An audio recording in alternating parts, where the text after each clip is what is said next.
Olá, Garland Nixon. Estamos com o incomparável Latham Roof. Rapaz, está acontecendo muita coisa agora. Tenho muitas perguntas para fazer a ele sobre a perspectiva da região. E com certeza vamos deixar Dilo nos levar onde for preciso. Mas vamos começar, obviamente com: você está no Líbano. Os israelenses fazem o de sempre quando se dão mal no campo de batalha. Pelo que entendo, estão levando uma surra, como diria George Galloway. Mas claro, então respondem atacando alvos civis. Leif Marof, o que está acontecendo no Líbano? Issa, Dessie.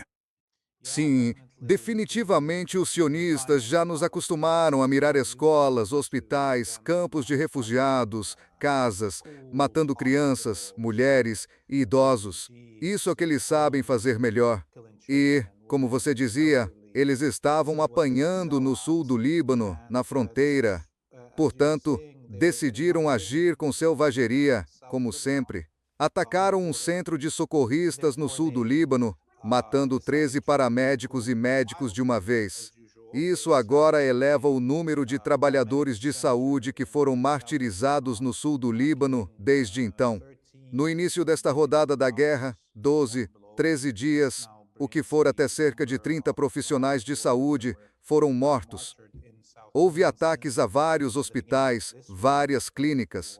Além disso, vimos há alguns dias os sionistas atacando o bairro cristão em Nabatia, no sul. De fato, atingiram o prédio de uma escola católica com um míssil direto no ginásio coberto destinado aos alunos. Felizmente, claro, os alunos não estavam indo à escola porque as aulas estão todas online. Houve um ataque à praia pública em Beirute. Chama-se esse Ramla Bela. Fica no meio da cidade. É a única praia pública da cidade. E há muitos refugiados que montaram tendas. E muita gente que à noite vai à praia, senta, fuma narguilé ou conversa com os amigos. E aquilo foi um massacre muito parecido com os massacres sionistas em Gaza, mirando os campos de refugiados, as tendas. Então, como você sabe, isso é o básico de os crimes que eles estão cometendo. Todo dia atacam casas, matam civis. Quanto à batalha no sul do Líbano, porque continuamos ouvindo os israelenses dizerem que vão invadir, que estão preparados e vão invadir. Isto já dura 12 dias. Ouvimos isso 4 vezes, inclusive ontem, que estão prontos e vão invadir, que têm 200.000 soldados na fronteira e que vão mobilizar 500.000 de tropas, que seria o maior número de tropas que Israel já convocou em sua história. Mas, nos últimos 12, 13 dias da tentativa de invasão, foram repelidos repetidas vezes em combates de proximidade com a resistência. Numa área totalmente arrasada, todas as vilas da linha de frente no sul estão completamente destruídas. Não há cobertura vegetal porque os sionistas a queimaram com Agent White e com fósforo ou a nivelaram com tratores. E ainda não conseguem entrar em nenhuma dessas vilas porque o Hezbollah os enfrenta a partir do ponto zero. E estão sendo repelidos. Há um eixo principal de onde tentam invadir, que é a área ao redor da vila de Alcoião. E, como se sabe, agora temos confirmação visual de que perderam, na última semana, pelo menos 12 tanques na Batalha de Alcoião.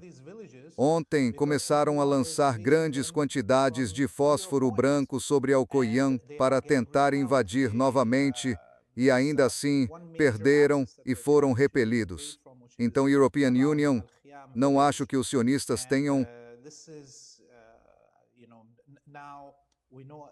secessionistas, secessionistas, a dizer que secessionistas assassinistas fumaram a mirar escolas, hospitais, campos de refugiados, casas, matando crianças, mulheres e dadal. E concessionistas a capacidade de ocupar o sul do Líbano. E lembre-se, o Hezbollah não precisa realmente enfrentar esses sionistas a partir do ponto zero nessas vilas. São vilas que, como se sabe, já estão perdidas. E o Hezbollah poderia ter decidido deixar os sionistas entrarem nessas aldeias destruídas e depois bombardeá-los à distância, como numa política de terra queimada, não sei bem o termo em inglês, como uma política de terra queimada, queimavam o chão sobre eles e poupavam o trabalho de enfrentar os sionistas cara a cara. Mas o Hezbollah decide de propósito confrontar esses sionistas desde o começo, para marcar isso na testa deles, que eles não podem sequer entrar no Líbano sem perder enormes quantidades de equipamento e pessoal. E a última coisa que European Union diria sobre o sul do Líbano é que, na frente mais oriental do país, naquele canto onde Síria, Líbano e Palestina ocupadas se encontram, ficam as fazendas de Shabá. É como uma pequena vila nas encostas do Planalto do Golã, e é muito, muito isolada. É praticamente uma ilha, só existe uma entrada para a vila vinda do Líbano. E os sionistas também tentaram entrar lá, e não tiveram sucesso. Pois então, na noite passada, ontem na verdade, eles trouxeram esquadrões da morte Wahhabi das forças especiais de Al-Julani, os de bandanas vermelhas, fizeram quenos atravessar o Planalto do Golã, ocupado para chegar à entrada da vila de Shabá e lutar em nome deles, em nome dos sionistas. E levaram uma surra. Não acho que haja algum vivo entre aqueles de bandanas vermelhas. Veja isso. Al-Julani abandonou o Planalto do Golã, permitindo que os israelenses ocupassem mais partes da Síria. E agora suas tropas estão entrando no Golã, não para libertá-lo, mas para atravessá-lo e atacar combatentes do Hezbollah e o povo libanês. E continuam levando uma surra. E os israelenses nem vão lhe agradecer pelo que ele acabou de fazer. Petsuma cropetsum pou compla, como sionistas,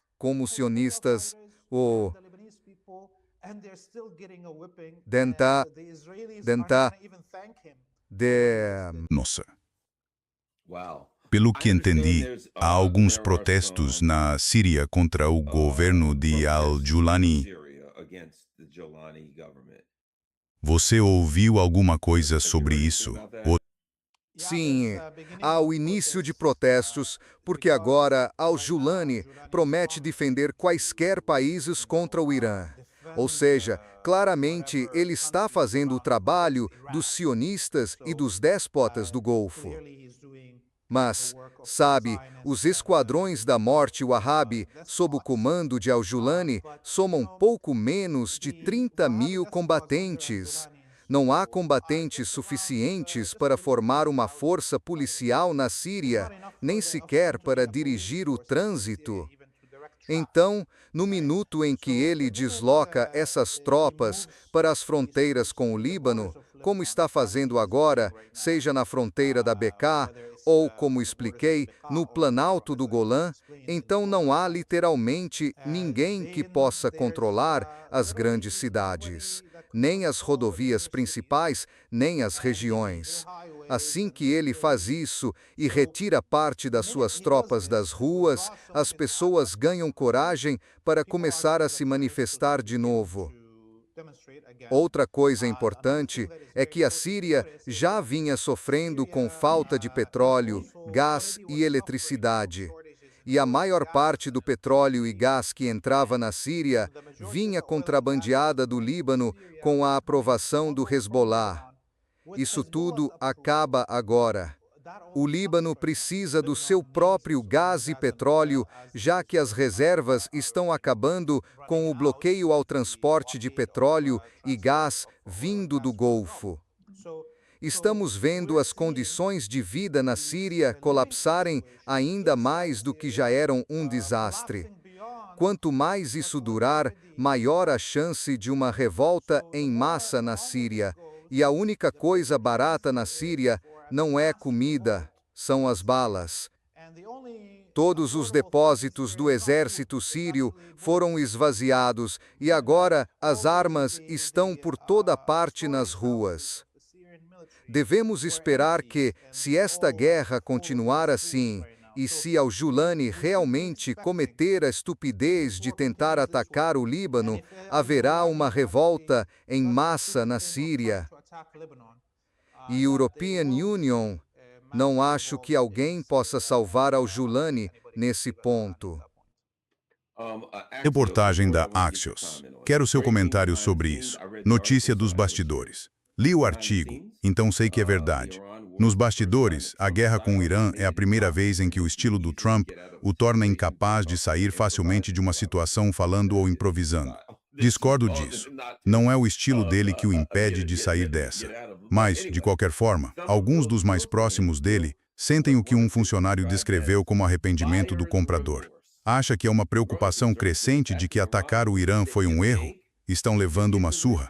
Sabe, o interessante é que a gente conversa e European Union tem sido consistente. European Union disse isso. Se os Estados Unidos atacarem o Irã, é o fim do império dos Estados Unidos. Acabou de vez. Será a gota d'água para o império. Todo o império vai ruir. Então agora é tipo, talvez em retrospecto, não tenha sido uma boa ideia. Talvez deveríamos ter seguido outro caminho. Pode comentar sobre isso?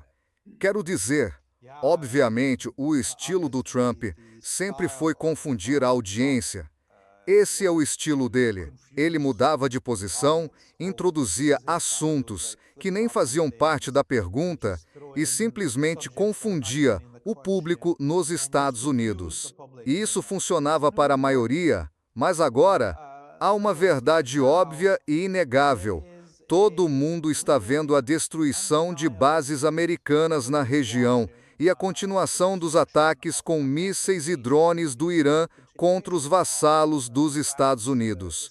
É como quando os sionistas mentiam sobre o genocídio transmitido, não importa se a mensagem dos sionistas era melhor que a de Trump. A verdade estava na cara de todo mundo. Não dava para negar. Da mesma forma, é isso que está acontecendo. Se antes a tática de Trump funcionava, porque a verdade não estava clara em outras plataformas ou por outros atores, agora ela está bem clara. Os Estados Unidos estão levando uma surra, e o fato de ele ficar mudando de posição não vai ajudar. E o fato de ele já ter dito 10 vezes que destruímos as capacidades militares do Irã nesses 15, 16 dias, só torna a situação cada vez pior para ele, como manobra de propaganda. Pois é, então é arrependimento dos compradores. Talvez tenham o direito de usar esse termo, enquanto compradores. Quanto ao arrependimento, não sei. Não há arrependimento no coração desses pedófilos canibais, certo? Mas eles são compradores e pagaram para que esse lunático chamado Trump se tornasse presidente dos Estados Unidos. Então, os compradores pensando, sabe, que o que compraram não é o produto que esperavam. Duvido disso. Eles realmente queriam esse produto. Gastaram bilhões de dólares para eleger Trump. E, claro, isso não é para poupar os democratas. Eles são tão compráveis quanto os republicanos. Esse que... Na verdade, Kamala Harris deixa a European Union ver se acho isso. Todas as opções estão sobre a mesa. Deixe a European Union ver isso rapidinho. Pronto. Como se as pessoas pensassem que fosse só culpa do Trump. Vou te mostrar isso. Só para as pessoas que ficam pensando se ao menos Harris tivesse ganho, estaríamos... Kamala Harris diz, em ligação durante feriado com eleitores judeus, que todas as opções estão sobre a mesa para evitar que o Irã se torne nuclear. A expressão é entendida como incluindo uma possível ação militar. Portanto, para quem acha que teria feito diferença se os democratas tivessem vencido, aqui está a realidade. Essas pessoas são marionetes. E os mestres das marionetes, ou melhor, são macacos. E quem toca o órgão controla os macacos. Os macacos não controlam quem toca o órgão. Quando o tocador de órgão diz, corre, pega as moedas, faz o que for, os macacos vão pular por aí e obedecer. Tudo o que estamos discutindo é qual macaco você prefere. E agora, ao meu ver, parece que o Irã está dizendo: vamos bater nos macacos e deixar os tocadores de órgão resolverem isso depois. Enfim, o que você acha? Veja, o Irã definitivamente não está dando atenção nem à propaganda que vem dos Estados Unidos, nem a quem quer que seja pedindo que eles venham negociar um cessar-e-fogo agora. O Irã decidiu que não quer viver essa situação nunca mais, e a única maneira de garantir isso é forçar os Estados Unidos a saírem da região e pôr fim à existência da colônia sionista. E isso está acontecendo. No momento, acho que ainda estamos na primeira etapa desta guerra, e a próxima etapa vem nos próximos dias. Veremos a segunda etapa quando o Ansarallah, no Iêmen, entrar nessa batalha e quando os franceses, os italianos e o Reino Unido também entrarem ao lado dos Estados Unidos. Não acredite nas negativas deles, de que não estão envolvidos ou não querem se envolver. Eles estão totalmente envolvidos desde o primeiro dia. E a lista de alvos vai se estender para o oeste. Até agora, os iranianos decidiram não tocar no porto de exportação de Yanbu, no Mar Vermelho.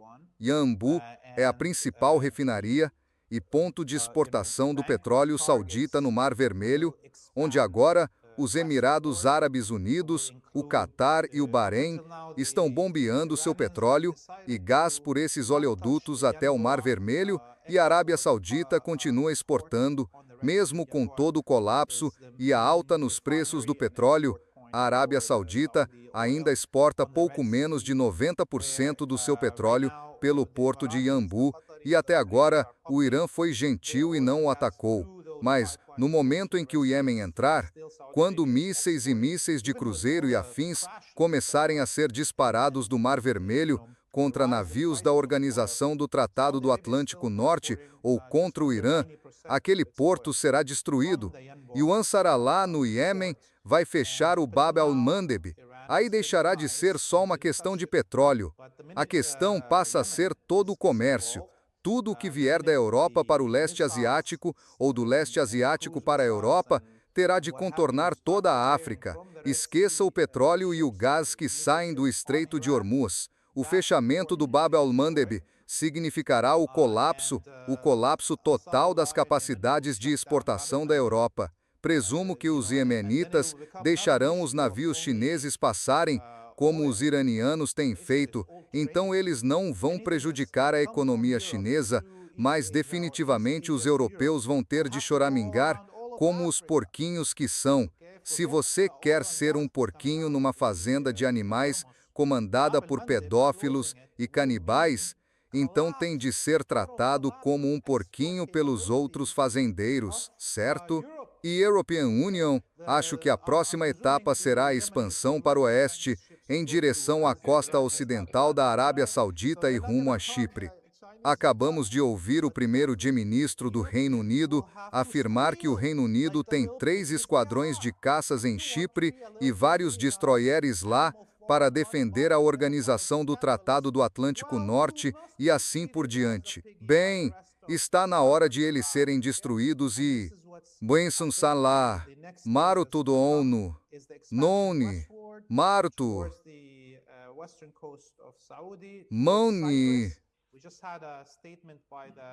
Mani, Mani, Mani, Marutu, Man, Ne, Den. Para que o Reino Unido passe a ter o verdadeiro tamanho geográfico e pare de falar como se fosse um império. Deixe-se me perguntar uma coisa. Uma das coisas que vimos recentemente, e não quero influenciar sua opinião, é que estão aparecendo vídeos de inteligência artificial do Benjamin Netanyahu. Em um deles, ele aparece com dedos demais em uma mão. Na outra mão, tem uma caneca mágica que você pode virar de cabeça para baixo. E não sai água. Fico olhando e pensando, o que é isso? Um show de mágica? Ele é o David Copperfield agora? Mas há uma grande especulação, por assim dizer. Rumores dizem que os iranianos têm uma quantidade significativa de inteligência e de alguma forma descobriram que havia um bunker ou uma reunião doméstica com a liderança israelense e um míssil hipersônico acabou chegando até lá. Aí houve uma espécie de ataque de decapitação. Não sabemos, porque há outro detalhe. Se a European Union fosse Israel ou os Estados Unidos, a European Union nos faria desaparecer e garantiria que todo mundo pensasse que eles estavam mortos. Assim você não tentaria matá-los se todo mundo achasse que eles estavam mortos. Então, a European Union entende que eles podem estar mortos. Talvez estejam escondidos e fingindo estar mortos para não serem mortos. Mas aqui vai o meu ponto. Kushner e Witkoff estavam a caminho. Eles deram meia volta. Eles foram embora. Eles estavam indo para Israel. E então ouvimos, eles partiram. Meu ponto é, estejam vivos ou mortos. O Império dos Estados Unidos durante anos disse, nós vamos rastrear você pelo celular, vamos mandar um drone e podemos alvejar alguém e eliminá-lo. Podemos fazer ataques de decapitação. Podemos eliminar os líderes deles. A propósito, deixa a European Union acrescentar isso. Funcionários ligados a Trump nessa área agora se refugiaram em bases militares para proteção. A situação se inverteu. Agora os Estados Unidos e Israel estão olhando por cima do ombro. Agora estão dizendo, ai meu Deus, há alguém com capacidade técnica para nos caçar e nos matar do mesmo jeito que fizemos com outro. Sim, você tem razão. Isso pode ser só um ardil, por um lado, para encher as redes sociais com informação falsa e todo mundo debatendo coisas que não são os pontos cruciais dessa batalha. Por outro lado, como você disse, pode ser para fazer os iranianos pararem de procurar asilo. Mas, sabe, houve muitos assassinatos que os sionistas realizaram contra lideranças na região. E toda vez Netanyahu aparecia na mídia diariamente durante a Guerra de 12 Dias, depois do assassinato de Nasrallah, depois do assassinato de Raisi e de Haniyeh e de Sinwar. Então, parece estranho, dado o padrão anterior, certo? Então, na minha opinião, ou ele está realmente morto, e isso vale também para Beni Gavir e Smotrich, que também não vimos há quase uma semana. Ou eles estão escondidos num lugar onde não podem sair, porque sabem que no minuto em que saírem, serão expostos e alvos. Então, ou estão num bunker nuclear, em algum lugar, ou já foram retirados, e estão, por exemplo, numa base no Chipre, ou em Sodabai, na Grécia. Mas não vão aparecer porque os mísseis iranianos alcançam a Grécia e o Chipre. Portanto, estão mantendo a ambiguidade. Essa é a única outra explicação lógica para eles terem desaparecido da cena há quase uma semana. Outra coisa que me incomoda, quero dizer, European Union não gosta de guerra. Quer dizer, não é terrível, as pessoas estão morrendo ou o que for. Mas são coisas das quais precisamos falar. Não quero que ninguém pense que estou comemorando nada, é terrível. A European Union quer que as guerras terminem. E, infelizmente, quando os Estados Unidos ficaram fora de controle, a única coisa que podia acontecer era alguém sair pelo mundo e escolher brigar com a pessoa errada. E isso parece ter acontecido. Uma coisa interessante é a incapacidade dos Estados Unidos de admitir uma guerra. Qualquer perda, sabe, tipo, nós perdemos, temos estado... O que a European Union não entende é o seguinte, disseram que houve protestos no Irã e que o exército iraniano matou 30.000 manifestantes em 3 dias. Fomos bombardeados sem parar por 3 semanas aqui e perdemos 6 ou 10 pessoas. É absurdo. Tivemos incêndios misteriosos nas lavanderias. E, coincidentemente, toda vez que os iranianos dizem acertamos aquele navio com um míssil, eles nunca nos atingiram. Mas, sabe, houve um incêndio na lavanderia. Talvez alguém estivesse fumando na cama. Tudo o que ouvimos são essas desculpas. Alguém escorregou numa casca de banana, ficou desorientado. Eles dizem, perdemos outro soldado. Ele estava sonâmbulo no meio da noite e caiu da borda do navio.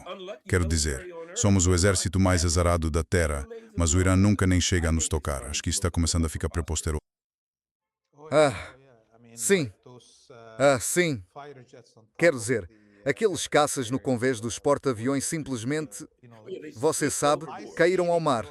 Parecia que estavam a patinar e simplesmente escorregaram da pista ou algo assim. Sabe? É hilário. 3 F-18 num só dia. Até agora, aliás, foram 300 drones de primeira linha MQ-9, o Hermes 900 israelense e outros que o Irã derrubou. Não sei quantos desses drones de ponta os Estados Unidos ainda têm. E, sabe, o porta-aviões Abraham Lincoln ainda não voltou à área. Então está definitivamente danificado. O Gerald Ford vai voltar agora. Será facilmente alvo do Irã ou do Iêmen se entrar em ação. E European Union acho que, seja qual for a força que venha, navios franceses, britânicos ou outros, sofrerão o mesmo destino. Para os Estados Unidos, esta derrota será o prego final no caixão do império. O Irã está a emergir como uma superpotência por causa disso. E European Union, acho que, no fim desta guerra, se ainda estivermos todos vivos e ninguém usar armas nucleares, isso também elevará a Coreia do Norte e a Bielorrússia à categoria das 10 principais potências do mundo em termos de poder. As estratégias e táticas do Irã serão ensinadas por 100 anos nas escolas militares como se defender de uma superpotência e, sabe, European Union, acho que estamos a ver agora, vai se expandir até ao fim de abril. Desculpa, agora é março. Sim, até ao fim de abril, quando esta guerra vai continuar nesse ritmo, um pouco mais intensa, vai se alargar um pouco mais. E no fim de abril, que será como a marca dos 2 meses, é aí que haverá uma bifurcação no caminho. Ou os Estados Unidos admitem a derrota, arrumam as malas e saem, e todos os vassalos na região desmoronam simultaneamente, inclusive a colónia sionista. Alguém vai ter de lhes dizer para levarem as ogivas nucleares com eles e irem para a Europa ou para os Estados Unidos. Ou veremos o uso de armas nucleares e aí estaremos numa guerra mundial e Deus sabe se a humanidade sobreviverá. Exanha Coloma Stauba Estados estar no comaço simultaneamente, inclusive a colónia sionista.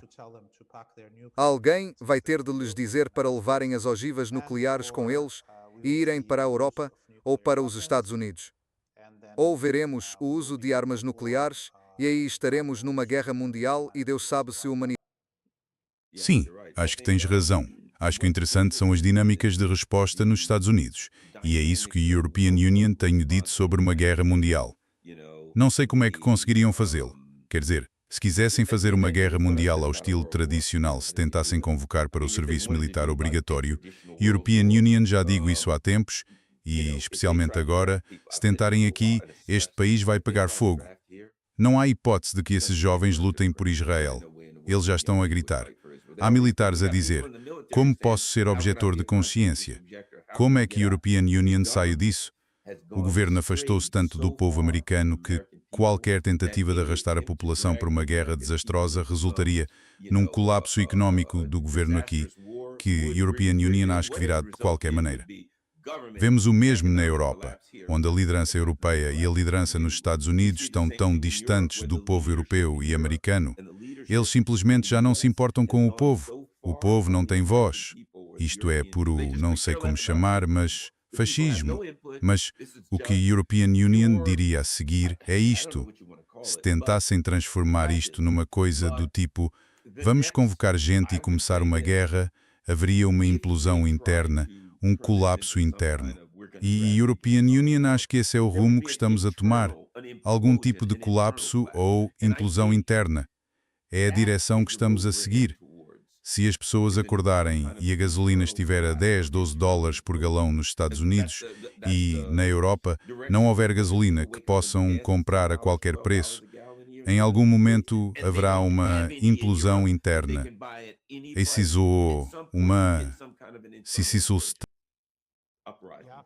É 5 dólares por galão. É o preço agora na maioria dos estados dos Estados Unidos. E isso mesmo com o governo dos Estados Unidos, obrigando as empresas a manter o preço uniforme e a não abusar nos preços.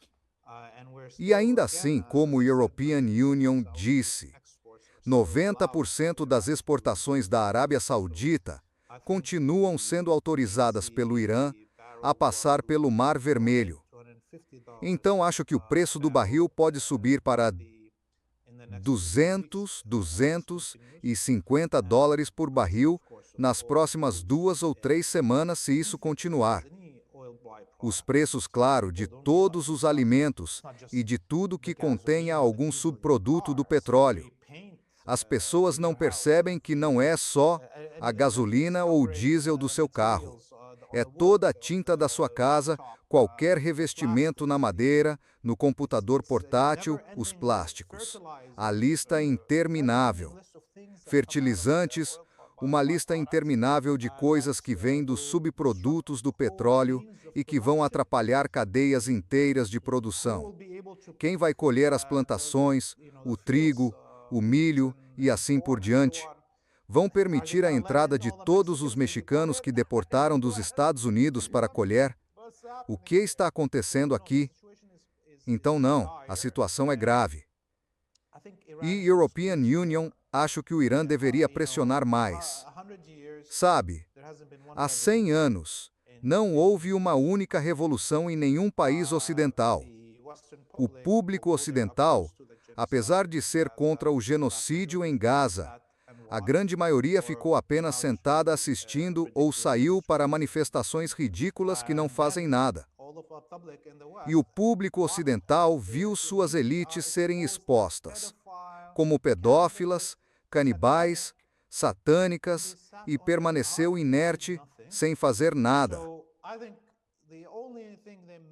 Por isso, acho que a única coisa que pode forçar os cidadãos ocidentais a assumir sua responsabilidade seriamente, a conter seus governos e a obrigá-los a representá-los e a buscar o bem da humanidade, é o Irã apertar a economia mundial e ligar a liberdade das pessoas na nossa região, a comida na mesa que alimenta as crianças de cidadãos dos Estados Unidos e de cidadãos europeus. Quando esses cidadãos europeus e cidadãos dos Estados Unidos não puderem alimentar seus filhos, terão incentivo para se levantar contra seus regimes genocidas, e isso será a liberdade deles e nossa. Uma coisa interessante é que o European Union, acho que os Estados Unidos subestimaram a força e a determinação da resistência iraquiana.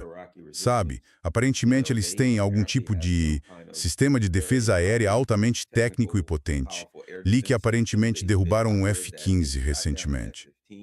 Bem, agora 2 tanques reabastecedores KC-135, misteriosamente e exatamente ao mesmo tempo, tiveram algum problema técnico que os fez chocar um com o outro. Um deles caiu e o outro conseguiu voltar à base, Tentando se beijar no ar, sabe, mas não deu certo. só mais um daqueles infortúnios que os Estados Unidos parecem sofrer diariamente, já que os iranianos nunca lhes tocam. Mas de vez em quando tem um incidente infeliz, aparentemente. E este foi um deles. E a resistência iraquiana aparentemente está atacando bases e embaixadas, e assim por diante. Agora, Lee, tenho lido, sabe, é preciso verificar essas coisas, mas tenho lido aqui e ali que os Estados Unidos estão dizendo que todos os cidadãos dos Estados Unidos saiam do Iraque o mais rápido possível. Parece que o Iraque é, por assim dizer, uma zona proibida para cidadãos dos Estados Unidos novamente e eles estão sendo expulsos dali. Sim, a resistência iraquiana emitiu uma declaração ontem à noite falando com soldados iraquianos e oficiais militares do Iraque, pedindo que não fiquem perto de posições onde estão as tropas americanas e ocidentais, hotéis que ficam nas bases e assim por diante, porque eles não querem ferir seus compatriotas e as forças militares iraquianas. E já estamos vendo as forças militares iraquianas que normalmente ficam posicionadas ao redor das bases americanas se retirarem de seus locais. Isto aconteceu, como sabe, depois que a resistência iraquiana divulgou um vídeo de um drone que literalmente dava voltas e ia devagar visitando cada edifício, quase espiando pelas portas na maior base americana no Iraque. European Union não pude acreditar. Foi meio que longo, O vídeo tinha cerca de 8 minutos.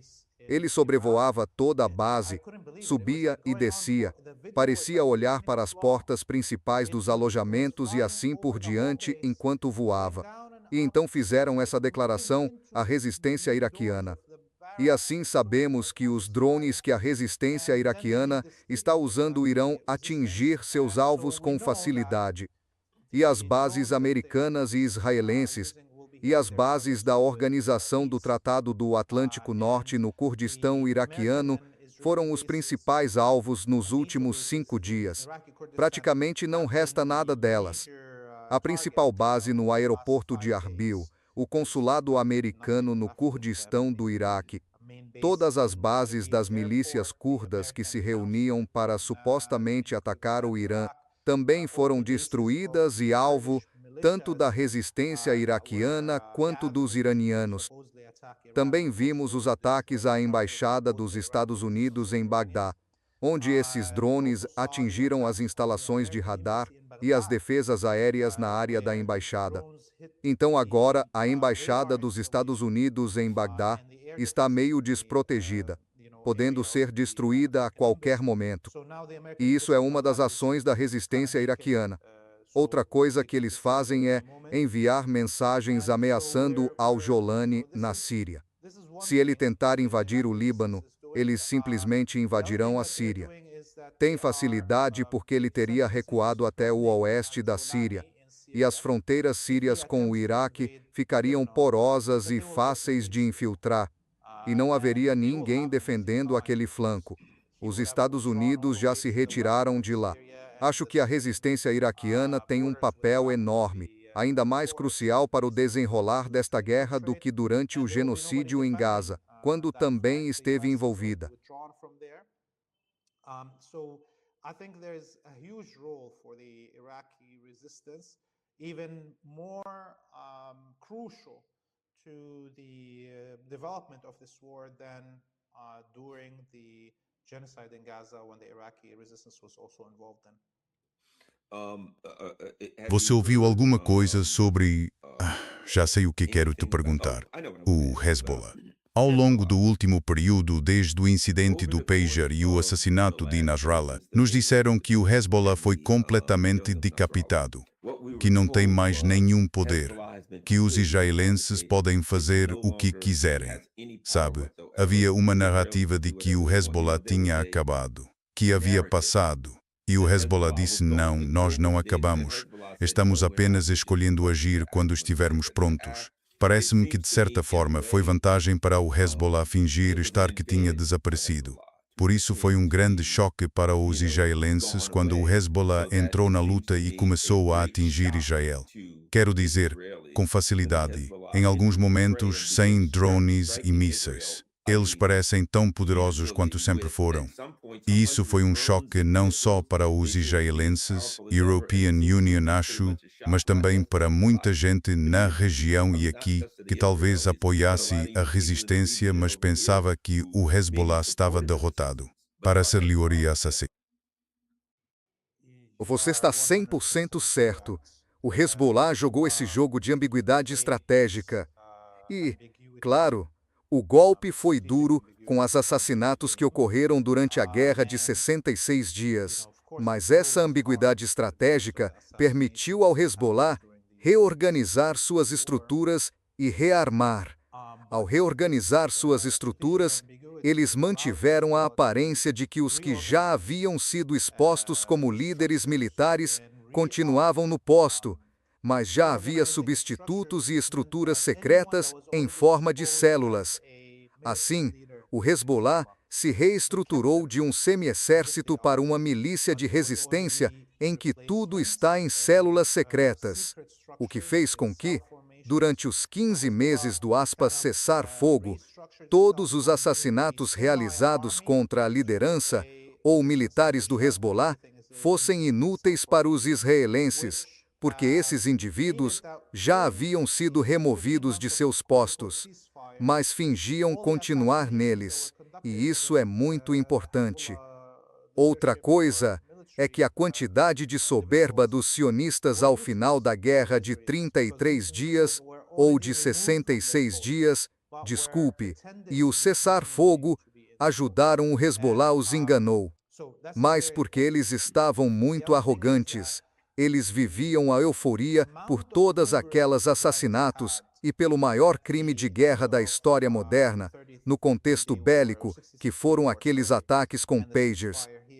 Então o Hezbollah, definitivamente, na guerra anterior, os israelenses foram incapazes de atingir talvez 20% das suas capacidades militares. E o Hezbollah jogou outro truque para enganar os israelenses. Permitiu que o exército libanês e a Força Interina das Nações Unidas no Líbano entrassem em bunkers ou depósitos ao sul do Litani. Eles acreditaram que aqueles eram todos os bunkers, depósitos e túneis. Havia tantos entregues às Nações Unidas e ao exército libanês que você pensaria que aquilo era tudo.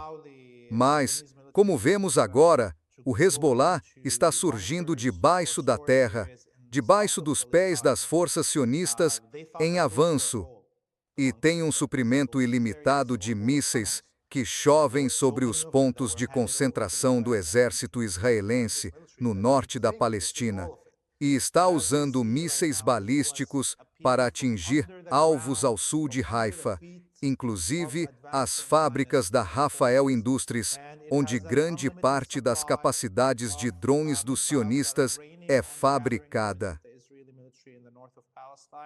And is using ballistic missiles to hit targets south of Haifa, including the Rafael Industries factories where much of the drone capabilities of the Zionists are manufactured. Sim, o mais impressionante é que eles eram tidos como se estivessem mal e quase inoperantes, mesmo quando existiam, e agora parece que têm capacidades muito maiores do que antes. Parece, e algo que você disse foi que havia consciência de que em algum momento essa guerra chegaria.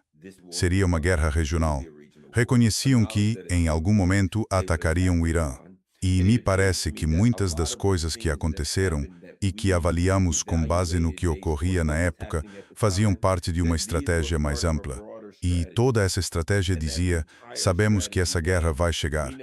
Vamos ter de fingir isso. E vamos ter que fazer tudo isso. E na aparência, as pessoas ficariam revoltadas e com raiva ou sentiriam que houve uma derrota. Mas, na minha opinião, parece que a resistência tinha uma grande estratégia para derrotar Israel e os Estados Unidos. E a grande estratégia incluía, às vezes, aparentar derrota, recuar e depois avançar, mas no fim tudo era preservado.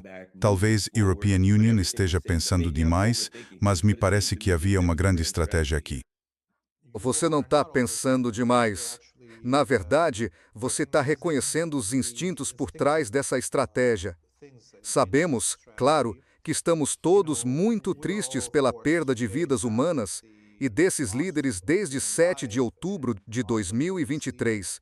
E todos queríamos que a guerra acabasse o mais rápido possível e que os sionistas e os imperialistas fossem derrotados o quanto antes. Mas aqueles que idealizaram a Aqsa Flood e todas as operações militares posteriores eram gigantes humanos, eram gênios que não só viam como as coisas se desenrolariam por 3 anos, como sabiam que não estariam lá para ver o fim e que teriam de se sacrificar. Isso é muito triste. E a European Union, acho, ao mesmo tempo, muito indicativo da experiência que tivemos aqui na Ásia Ocidental, desde tempos imemoriais, o assassinato constante de nossos profetas, que, paradoxalmente, impulsiona a libertação. Os mártires contínuos que unem as pessoas. O sangue dos mais brilhantes entre nós, que nos ilumina quando é derramado. Então, sabe, Ismail Haniyeh ou Yahya Sinwar, em Gaza, quando lançaram a Aqsa Flood, sabiam que o inimigo seria tão feroz que ele não suportaria sofrer uma derrota como a de 7 de outubro, que se comportaria da forma mais monstruosa e bestial diante do mundo inteiro, e que isso precisava acontecer para que a ideologia sionista fosse completamente destruída.